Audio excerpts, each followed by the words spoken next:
ইলিশের মৌসুম চলছে। বাজারে মোটামুটি সরবরাহ থাকলেও দাম এখনও সাধারণ মানুষের নাগালের বাইরে। বিশেষ করে বড় আকারের ইলিশ কম, বাজারে ছোট আকারের ইলিশই বেশি চোখে পড়ছে।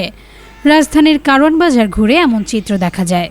বিক্রেতারা জানায়, পাইকারি বাজারে 1 কেজি বেশি ওজনের ইলিশ বিক্রি হচ্ছে ২,০০০ টাকায়, আর ৭০০ থেকে ৯০০ গ্রামের ইলিশের দাম ১৬৫০ থেকে ২,০০০ টাকা পর্যন্ত ওঠানামা করছে।